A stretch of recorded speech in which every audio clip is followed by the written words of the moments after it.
4 fois 10 puissance 3. 4 fois 10 puissance 3. D'accord? Et à 3, c'est 2K. Multiplié par 2, 1000. D'accord? Plus 6 fois R1. 1000. Fois R3. R3, c'est 2000. D'accord? Je vérifie. R1, c'est 6. 6 fois R1, R1, c'est 1000. Et R3, c'est 2000. OK. En dessous, c'est R1. R1, c'est 1000. Fois R2, c'est 4000. D'accord? Plus R1, c'est 1000. R3, c'est 2000.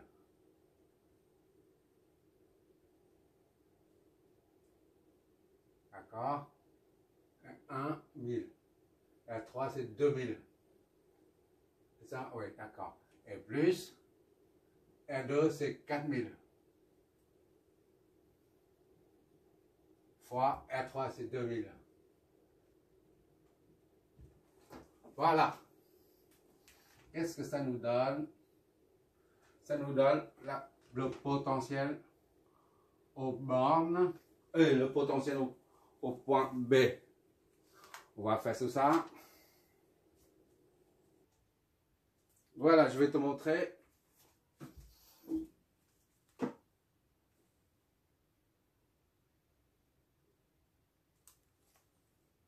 Ici, voilà, j'ai saisi tout ça. Le résultat est 6. D'accord? 6.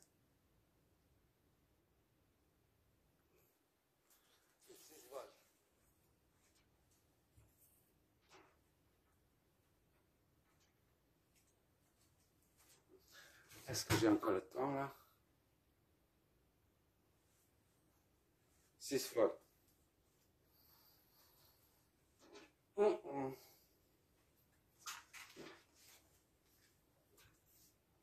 C'est le potentiel au point B. On a tous les trois potentiels. Maintenant, VA est 9, VB est 6 et VC c'est 6. D'accord? On en déduit maintenant les courants en partant toujours de ces équations. I1 est égal à 9 moins VB divisé par R1, soit 9 moins VB c'est 6 divisé par R1 c'est 1000. D'accord? Ça donne 3 sur 1000. 0,003 ampères. Soit I1 est égal à 3 milliampères. Normalement c'est 3,333 milliampères. Je supprime les poussières derrière. Voilà, I1. Pour I2, on a I2 qui est à 6 moins VB sur R2.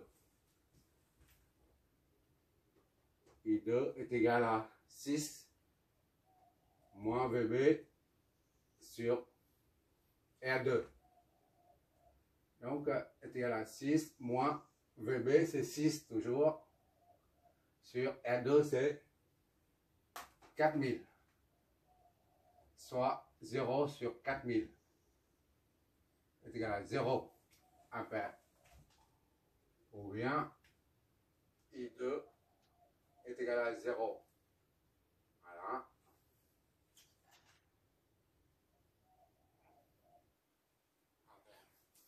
On verra si le grand I2 est nul. On verra ça après, on vérifie. On vérifie après. Maintenant, I3. On part de cette équation. I3 est égal à VB sur R3. I3 est égal à VB sur R3. Soit 6 volts sur R3, c'est 2000. Soit divisé par 2, ça donne 3. Divisé par 2, ça donne 1000. Donc, c'est 0,003 ampères. Ou I3 est égal à 3 milliampères. 3. Hop là.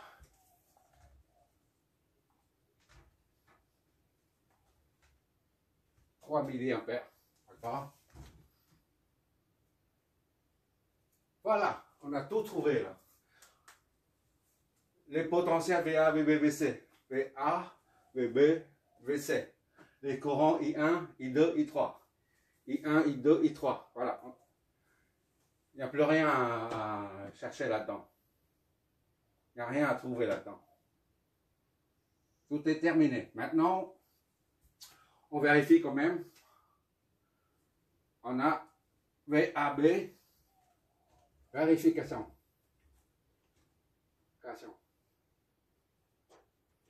VAB est égal à VA moins VB. D'accord? Alors, VA est égal à 9 moins VB est égal à 6. Donc, c'est 3. VAB ici, c'est 3 volts. 3 volts, ça, c'est facultatif. Par contre, pour VAO, VAO est égal à VA moins VO. VA, c'est 9, d'accord? Moins VO, c'est 0. C'est 9 volts.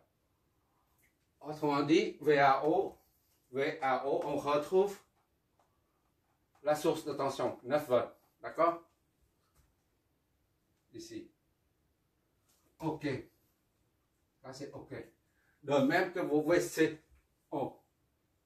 On a VC moins VO. VC, c'est combien? VC, c'est 6 volts. Moins 0, ça fait 6 volts. On retrouve VCO aux bornes, c'est 6 volts. D'accord? C'est OK. C'est vérifié. Voilà. Là, on a vérifié les différences de potentiel. C'est-à-dire, on vérifie la tension aux bornes de chaque source. Ceci permet de confirmer le résultat. Et maintenant, on va vérifier les courants. Là, on a I1, le courant I1, là, il sort d'ici. D'accord?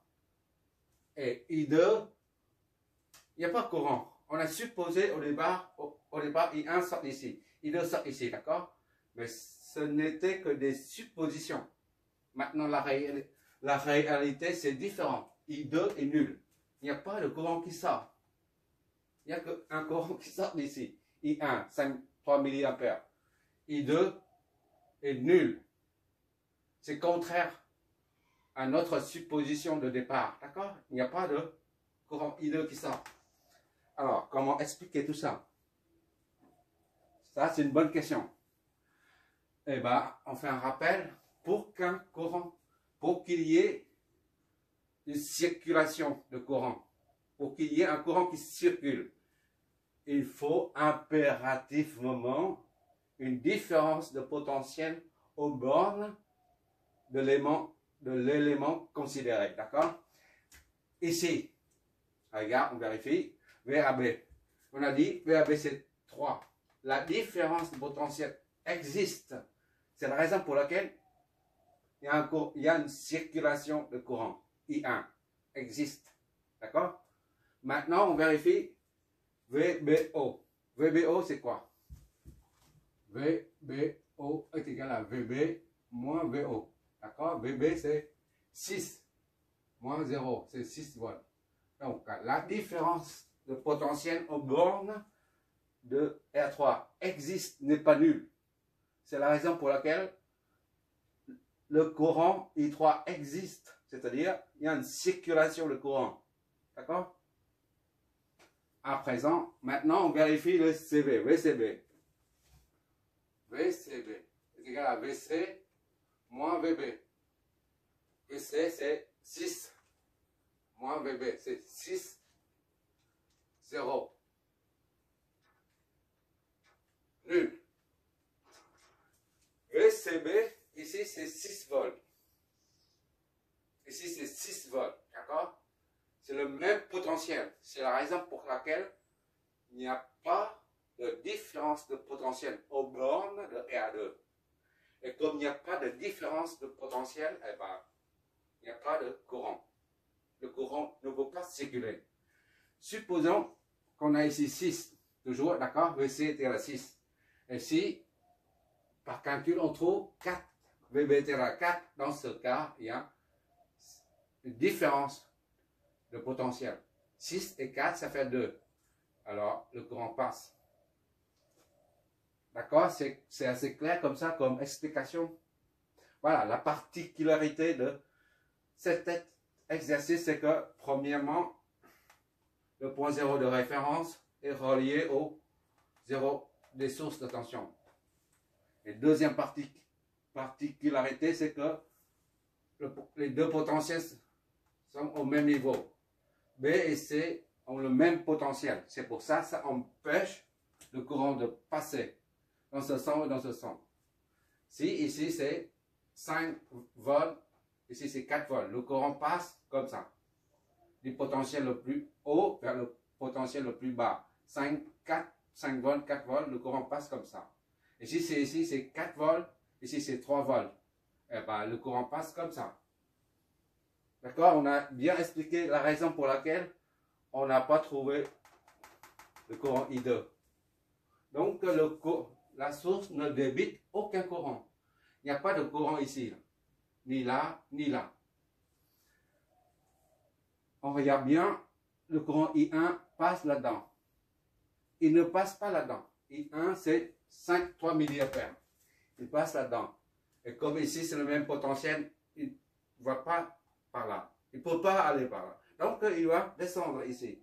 C'est pourquoi l'intensité, la valeur de I3 est la même que celle de I1. I3, c'est 3 milli. I1 se retrouve dans R3. On va simuler tout ça pour clarifier la notion de différence de potentiel. Ça, il faut le considérer comme un exercice fondamental aussi, de base. C'est très important, la notion des potentiels. Parce que quand on parle des tensions, c'est assez flou.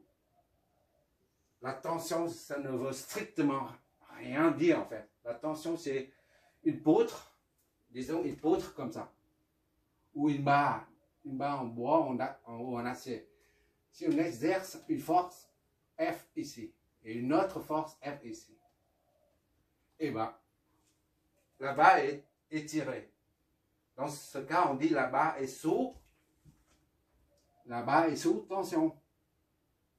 D'accord? C'est la traction. Lorsque les deux forces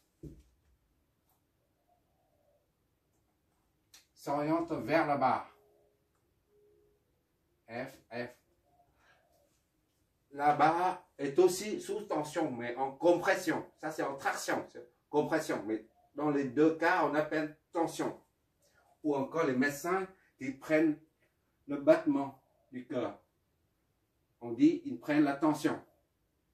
Par contre, ici, la tension ne veut strictement rien dire. C'est la raison pour laquelle j'utilise très souvent, je répète plusieurs fois, la tension, ça signifie la différence de potentiel entre deux points. Le mot technique scientifiquement exact, c'est DP. D comme différence de potentiel. Mais comme c'est trop long à répéter, les électriciens, les électroniciens préfèrent utiliser le mot tension. Ça, c'est juste une remarque. On va simuler tout ça. C'est assez simple, mais c'est très instructif. D'accord? Je reprends les démarches. On a un circuit à analyser, à trouver les courants, le sens des courants, et les potentiels. On redessine le circuit. La première chose, c'est on fait une supposition du sens des courants. Là, I1, I2, ce n'est qu'une supposition. On voit bien, après, c'est pas pareil. Il n'y a pas de courant. On fait une supposition de courant. Après, on en déduit les autres courants. D'accord? Et on nomme les points de connexion ou les nœuds, les points d'intersection de plusieurs branches. Et on fixe un point, un niveau de 0 volt de référence de l'ensemble du circuit. D'accord? À partir des potentiels, on en déduit les flèches de tension, c'est-à-dire la différence de potentiel aux bornes de chaque élément. D'accord? Une fois les flèches de courant et les flèches de tension sont mises en évidence, on applique alors la loi d'Ohm à chaque élément récepteur. D'accord? La loi d'Ohm ne s'applique pas aux sources de tension. D'accord? À moins qu'il y ait une résistance interne, la résistance propre. Pour l'instant, on oublie tout ça. Sinon, ça va embrouiller, c'est tout. On verra ça, surtout en électronique. Bon. On applique la loi d'Ohm à chaque élément récepteur pour en sortir les courants I1, I2, I3. D'accord? Les courants I sont exprimés en fonction des potentiels. VB, là. Et après, la loi des nœuds nous permet de combiner ces trois courants, c'est-à-dire combiner ces trois équations pour avoir notre équation. Voilà, c'est celle-là. Et partir de cette équation qui ne contient qu'une seule inconnue VB. Et on en déduit VB. Et à partir de VB, le potentiel au point B, on reprend ça. Ces trois équations pour en déduire les courants I1, I2 et I3. C'est pas compliqué du tout. Là, c'est le deuxième exemple. Je ferai un autre. Troisième exemple, je vais plus vite. Je ne vais pas dire la flèche de tension, c'est V1, machin, mon bidule, différence de potentiel. Je dis tension, d'accord? Et ça, quand je prends 0 volt, je ne dis pas c'est le point de référence du circuit. Je dis ça, on fixe à 0 volt. Je dis même pas.